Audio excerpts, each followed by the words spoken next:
Introducción. Una visión de Jesús. A. La introducción y el prólogo al libro de Apocalipsis. 1:1-2.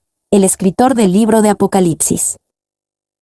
La revelación de Jesucristo, que Dios le dio, para manifestar a sus siervos las cosas que deben suceder pronto, y la declaró enviándola por medio de su ángel a su siervo Juan, que ha dado testimonio de la palabra de Dios, y del testimonio de Jesucristo, y de todas las cosas que ha visto. A. La revelación de Jesucristo. La antigua palabra griega traducida como revelación es apocalipsis. Apocalipsis. La palabra significa revelar, quitar el velo. ¿Qué es lo que revela el libro de Apocalipsis? Es la revelación de Jesucristo. Este libro es la revelación de Jesús, en el sentido de que le pertenece a Él, es Él quien hace la revelación. También es la revelación de Jesús, en el sentido de que Él es el objeto revelado. Jesús es la persona revelada por el libro. Y, desde el inicio, se nos da la verdad más importante sobre el libro de Apocalipsis. Este libro nos muestra al Anticristo, nos muestra el juicio de Dios, la calamidad en la tierra y el misterio de Babilonia con todo detalle. Pero más que todo, es la revelación de Jesucristo para nosotros. Si atrapamos todo lo demás, pero fallamos en ver a Jesús en el libro, entonces no hemos visto el libro de Apocalipsis. 2. Cómo necesitamos una revelación de Jesús. La gran falta de muchos profesores es que Cristo es para ellos un personaje más sobre el papel, ciertamente, más que un mito, pero aún una persona de pasado turbio, un personaje histórico que vivió hace muchos años, y que hizo muchas obras admirables, por el cual fuimos salvos, pero que está lejos de ser una realidad viva, presente y magnífica. Spurgeon. B. Que Dios le dio, para manifestar a sus siervos. Esta es una razón importante de él, porque Dios dio esta revelación de Jesucristo. Él la dio para manifestarla a sus siervos. Dios dio esta revelación para que pudiera ser vista, no escondida. Es Apocalipsis, una revelación, no epácrefe, algo escondido. C. Cosas que deben suceder pronto. Esto describe cuando los eventos de este libro deben suceder. Se presentarán pronto y deben suceder pronto. Esto quiere decir que el libro de Apocalipsis es un libro de profecía de predicción. Habla de cosas que sucederán en el futuro, al menos el futuro respecto al tiempo en que fue escrito. Y no toda la profecía es de predicción. Pero este libro profético es claramente de predicción. Describe las cosas que deben suceder pronto. El tiempo está cerca, Apocalipsis 1:3, para el cumplimiento de estas cosas, pero el tiempo referido no era el tiempo presente en el momento en que fue escrito. 2. Algunos podrían decir que no debemos estar preocupados por la profecía, que es un ejercicio frívolo, pero si Dios estaba lo suficientemente preocupado para hablar de ello, entonces deberíamos de estar lo suficientemente preocupados para escuchar. Algunos nos dicen que lo que es futuro aún no debe de ser examinado, sino hasta que ya haya sucedido. Apenas puedo percatarme de que esto lo hayan querido decir en serio. Cis. D. Deben suceder pronto. Cuando Juan dice que estas cosas deben suceder pronto, ¿qué es lo que quiere decir? ¿Qué tan pronto es pronto? ¿Qué tan cerca es cerca? Pronto y cerca son términos relativos. Esta es la línea de tiempo de Dios, no la del hombre. Durante 2000 años, la historia ha estado al borde de la consumación de todas las cosas, corriendo de manera paralela a ese borde, no hacia una orilla distante. Y, pronto, proviene de la antigua frase griega, entachei, que significa algo que sucederá rápido o repentinamente, de golpe. Esto indica rapidez de ejecución después de que el inicio tenga lugar. La idea no es que el evento puede ocurrir pronto, sino que cuando suceda será repentino. Walberg. La declaró enviándola por medio de su ángel a su siervo Juan. Esto describe él, cómo el mensaje es enviado en el libro de Apocalipsis. Es un libro de señales. El ángel declaró este mensaje a Juan. ¿Y por qué Dios utiliza tantas señales en el libro de Apocalipsis? Después de todo, esto ha sido la causa principal de la dificultad del libro. ¿Está Dios jugando a que adivinemos un misterio? Para nada. Las señales son necesarias porque Juan expresa cosas del cielo, las cuales Pablo dijo que escuchó con palabras indecibles, 2 Corintios 12:4. Juan describe cosas que ha visto, así que solamente puede utilizar imágenes simbólicas para explicarlas. Para nosotros, este libro es profecía. Pero Juan simplemente registró la historia que se desplegaba delante de él mientras miraba. Juan tuvo visiones del cielo, pero las describió a su manera y con su lenguaje. Clarke. 2. Las señales también son necesarias porque hay un poder tremendo en el lenguaje simbólico. Una cosa es llamar a alguien o a algo malvado o malo, pero es aún más vívido describir la imagen de una mujer ebria con la sangre de los santos. Apocalipsis 17:6. 3. A pesar de que está lleno de señales, el libro de Apocalipsis es accesible a aquellos que tienen un entendimiento de los primeros 65 libros de la Biblia, especialmente un entendimiento de los primeros 39 libros de la Biblia, o sea, del Antiguo Testamento. El libro de Apocalipsis está arraigado en el Antiguo Testamento. Contiene más de 500 alusiones al Antiguo Testamento, y 278 de los 404 versículos en Apocalipsis, eso es casi el 70%, hacen alguna referencia al Antiguo Testamento. F. Por medio de su ángel a su siervo Juan, esto nos dice, quien escribió el libro de Apocalipsis. Fue su siervo Juan, y la mejor evidencia apunta a que sea el apóstol Juan, el mismo escritor del Evangelio de Juan y los libros de 1, 2 y 3 de Juan. Y, por medio de su ángel, muchas de las señales y visiones del libro de Apocalipsis vinieron a Juan por medio de la supervisión de un ángel. Apocalipsis 5:2, 7:2, 10:8 a 11:1, 17:7, son algunos ejemplos. G. Que ha dado testimonio de la palabra de Dios. En este prólogo, vemos que Juan sabía que este libro era escritura santa, la palabra de Dios. Muy a menudo nos preguntamos si los apóstoles sabían que estaban escribiendo una escritura santa. Al menos, en este caso, Juan sabía. Y él sabía que era una escritura santa, porque la llama una revelación de Dios. Él sabía que venía del Padre, por medio de Jesús, y no de un simple humano. 2. Él sabía que era una escritura santa, porque la llama palabra de Dios, como un profeta del Antiguo Testamento lo diría. Él también lo llama el testimonio de Jesucristo. 2. 3. Una bendición para el lector y el que guarda este libro. Bienaventurado el que lee, y los que oyen las palabras de esta profecía, y guardan las cosas en ella escritas, porque el tiempo está cerca. Bienaventurado el que lee, y guardan las cosas en ella escritas. El libro de Apocalipsis ofrece una particular y única bendición a aquel que lee y guarda su mensaje. Esta es la primera de 7 beatitudes de Apocalipsis, Apocalipsis 1:3, 14:13, 16:15, 19:9, 20:6, 22:7 y 22:14. Y, debido a que descuidan el estudio del libro de Apocalipsis, muchas personas pierden la bendición. Por ejemplo, la Iglesia Anglicana omite Apocalipsis de su itinerario regular de lecturas, tanto en la adoración pública como en las devociones privadas. Esta es una actitud típica hacia el libro de Apocalipsis. Muchas personas creen que solamente los fanáticos quieren profundizar en este libro. Pero, en realidad, este es un libro para cualquiera que quiera ser bienaventurado. 2. Afortunadamente, Juan no dijo que debíamos de entender todo en el libro de Apocalipsis para ser bienaventurados. Hay ciertas cosas difíciles en este libro, las cuales solamente pueden ser entendidas mientras miramos hacia atrás a las profecías cumplidas. Pero podemos ser bendecidos al leer y escuchar, aun cuando no entendamos. B. Esta promesa nos da más razones para saber que Juan creía que este libro era una escritura santa. Primero, las palabras, el que lee, y los que oyen, nos muestran que este libro era para ser leído de manera pública, justo como cualquier otra escritura aceptada. Segundo, la promesa de bendición en sí misma nos muestra que Juan tenía a este libro como una escritura santa. En el mundo judío, tal bendición nunca podría ser pronunciada en un simple libro humano. Y todas estas cosas en conjunto muestran que, más allá de cualquier duda, el libro de Apocalipsis reclama ser una escritura santa.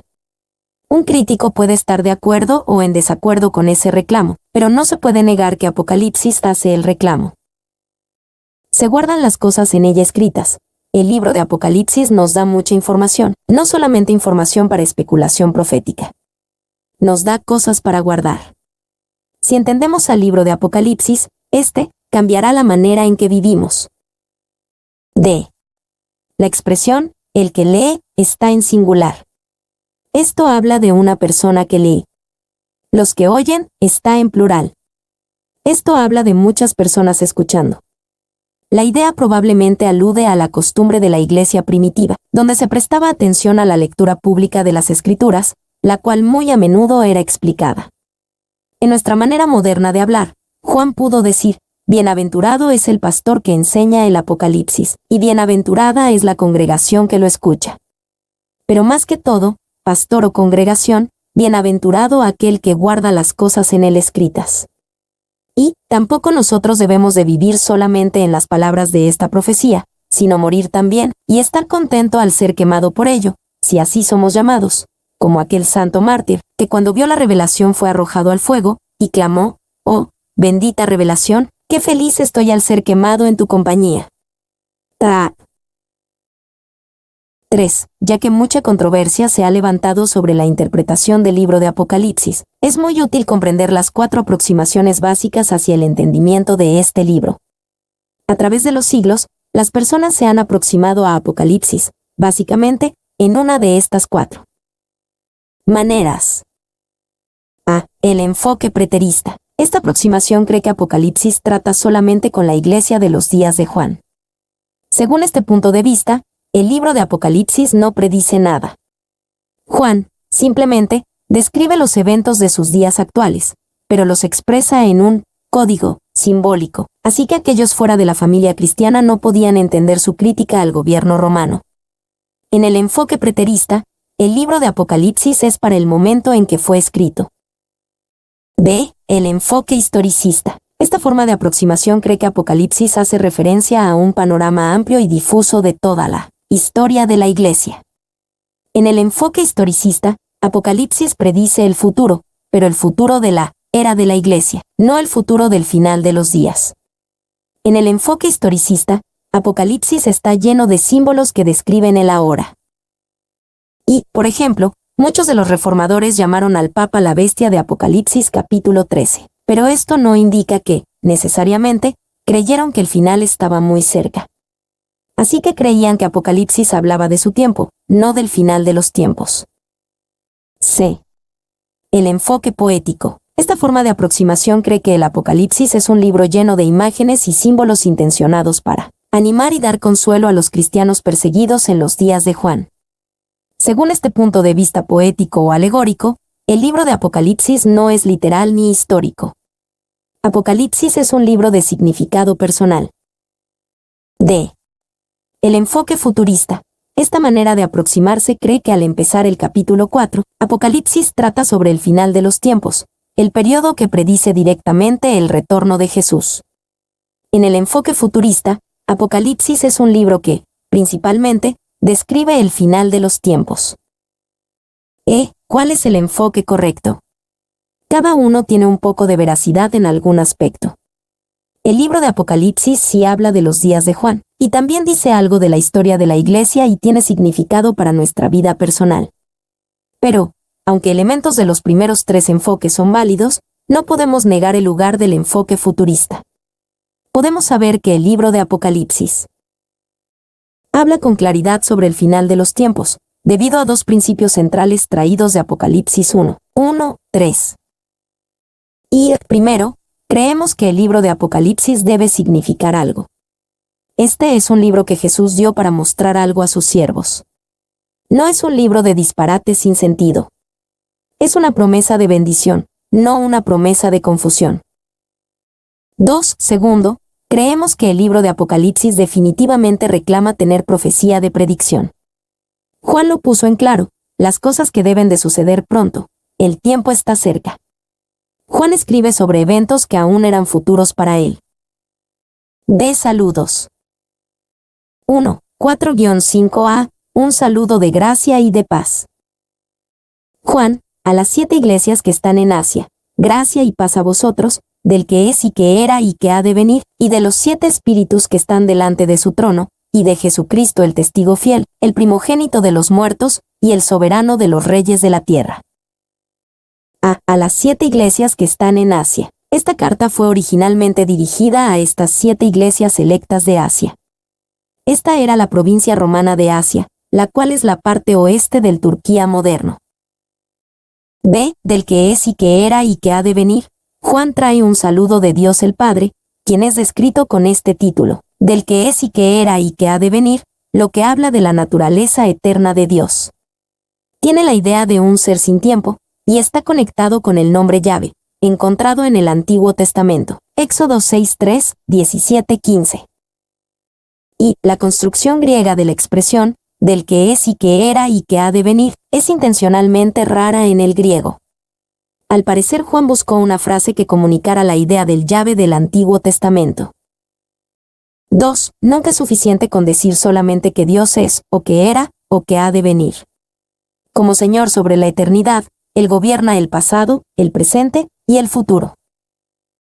3. La descripción, del que es y que era y que ha de venir, aplica a Dios el Hijo, y Dios el Espíritu Santo, tanto como a Dios el Padre. De hecho, el título Yahvé describe al Dios Trino, al único Dios en 3 personas. Pero, al parecer, aquí Juan se enfoca en Dios el Padre con este título, porque en las siguientes palabras de este versículo hace, específicamente, mención de Dios el Hijo y de Dios el Espíritu Santo. C. De los 7 espíritus que están delante de su trono, Juan trae un saludo de Dios el Espíritu Santo, quien es descrito con este título. La expresión, los 7 espíritus que están delante de su trono, habla de la perfección y plenitud del Espíritu Santo. Juan utiliza una descripción del Antiguo Testamento para el Espíritu Santo. Y la idea de los 7 espíritus es citada del Antiguo Testamento. Isaías 11:2 describe 7 aspectos del Espíritu Santo, y reposará sobre él el Espíritu de Jehová, Espíritu de sabiduría y de inteligencia, Espíritu de consejo y de poder, Espíritu de conocimiento y de temor de Jehová. No es que haya 7 espíritus distintos de Dios, sino que en lugar de eso, el Espíritu del Señor tiene estas características, y las tiene en toda su plenitud y perfección. D. De Jesucristo el testigo fiel, el primogénito de los muertos, y el soberano de los reyes de la tierra. Juan trae un saludo de Dios el Hijo, quien es descrito por lo que Él es y por lo que Él ha hecho. Y Jesús es el testigo fiel. Esto habla de la fiabilidad y fidelidad absoluta de Jesús hacia su Padre y su pueblo, incluso hasta la muerte. La antigua palabra griega traducida como testigo es también la palabra usada para mártir. 2. Jesús es el primogénito de los muertos. Esto habla de Jesús estando firme como preeminente entre todos los seres. Primogénito de los muertos significa mucho más que ser la primera persona resucitada. También significa que Él es preeminente entre todos aquellos que han resucitado o que resucitarán. Jesús es el primogénito de entre muchos hermanos, Romanos 8:29. 3. El uso de primogénito no significa que Jesús tuvo una fecha de nacimiento, como si fuera un ser creado, y no Dios. Los antiguos rabinos llamaban al mismo Yahvé el primogénito de la creación, Rabbi Bechai, citado en el comentario de Lightfoot sobre Colosenses. Los rabinos también utilizaban primogénito como un título mesiánico. Dios dijo, de la manera que hice a Jacob primogénito, Éxodo 4:22, así también haré al rey Mesías primogénito, Salmos 89 horas y 27 minutos. R. Natán en Shemot Rabba, citado por Lightfoot en su comentario sobre Colosenses. 4. Jesús es el soberano sobre los reyes. Antes de que termine el libro de Apocalipsis, Jesús tomará el dominio de cada reino terrenal. En el tiempo presente, Jesús reina, pero su reino aún no es de este mundo. En este saludo, con la mención sistemática de cada persona de la Trinidad, vemos cómo el Nuevo Testamento presenta la doctrina de la Trinidad. No la presenta de una manera teológica sistemática y cuidadosamente definida, sino, simplemente, teje la verdad de la Trinidad, que hay un Dios en 3 personas en todo el entramado del Nuevo Testamento. 2. 5b. 6. Una declaración de alabanza a Jesús. al que nos amó, y nos lavó de nuestros pecados con su sangre, y nos hizo reyes y sacerdotes para Dios, su Padre. A Él sea gloria e imperio por los siglos de los siglos. Amén. Al que nos amó, qué hermoso título para Jesús. Cuando amó es usado en el tiempo pasado, este apunta hacia atrás, hacia un momento y lugar particular en el que Jesús nos amó. Se debe de resaltar que muchas traducciones tienen nos ama, como la NASF, NVI y TNV, pero hay algo hermoso acerca de la frase nos amó. Mira hacia atrás, hacia la cruz. Cada creyente debe estar seguro del amor de Dios, no basándose en sus circunstancias presentes, las cuales pueden ser difíciles, sino basado en la demostración final de amor en la cruz. Vale la pena alabar a Jesús por eso. Y Pablo lo puso de esta forma en Romanos 5:8, más Dios muestra su amor para con nosotros, en que siendo aún pecadores, Cristo murió por nosotros. La obra de Jesús en la cruz por nosotros es la prueba de amor final de parte de Dios hacia ti. Él puede dar pruebas adicionales, pero no puede dar una prueba más grande que esa. 2. No hay que maravillarse en cuanto a que muchos creyentes no estén seguros del amor de Jesús hacia ellos. Ellos miran sus circunstancias presentes para medir el amor de Dios. En vez de esto, necesitan voltearse a la cruz, resolver el asunto de una vez por todas, y darle alabanza a Jesús, al que nos amó. Ve, y nos lavó de nuestros pecados con su sangre. Esto es lo que sucedió cuando Jesús nos amó en la cruz. Él nos lavó, nos limpió de la profunda mancha de pecado, para que estuviéramos verdaderamente limpios delante de Él. Jesús es digno de alabar por esto. Y, si entendemos nuestra propia y profunda pecaminosidad, parece demasiado bueno para ser cierto saber que podemos estar parados limpios delante de Dios, limpios de las manchas más profundas. No hay que maravillarse de que el apóstol Juan escribiera, si confesamos nuestros pecados, Él es fiel y justo para perdonar nuestros pecados, y limpiarnos de toda maldad, 1 Juan 1:9. 2. Con su sangre. Si hubiera alguna otra forma de lavarnos del pecado, Dios lo hubiera hecho de esa otra manera. Lavarnos con su sangre significó el máximo sacrificio de Dios el Hijo. No se hubiera podido hacer a menos que se hiciera de esta manera. Los sacerdotes solamente podían limpiar con sangre de toros y cabras, pero Él nos ha lavado de nuestros pecados, con su propia sangre. Los hombres están dispuestos a derramar la sangre de otros. Con qué rapidez entran a la guerra. Pero Cristo estaba dispuesto a derramar su propia sangre, derramar su alma hasta la muerte, para que pudiéramos ser salvos. Spurgeon. 3. Vean el orden. Primero nos amó, luego nos lavó. No fue que Dios nos lavó debido a un sentido del deber, y luego nos amó porque ya estábamos limpios. Él nos amó mientras estábamos sucios, pero luego nos lavó. 4. De hecho, el lavar provoca amar. Si tienes unos pantalones viejos, y se han cubierto de pintura, solamente los lavarías y te los pondrías por 2 razones. Primero, los podrías lavar y ponértelos si fueras pobre. Tú no puedes gastar dinero en otros pantalones, así que los lavas y te los pones.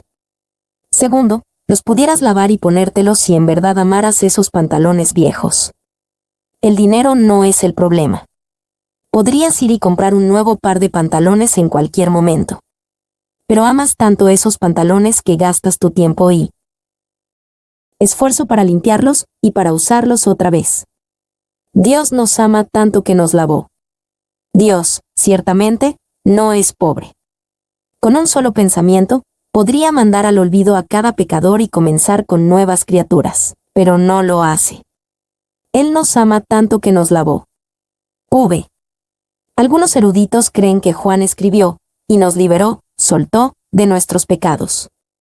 Hay solamente una letra de diferencia entre las palabras, lavó, y liberó, en la antigua lengua griega. Ambas palabras se muestran en manuscritos antiguos, así que es difícil decir cuál fue la que escribió Juan. Pero sabemos que ambas son ciertas, pues somos lavados y liberados de nuestros pecados. C.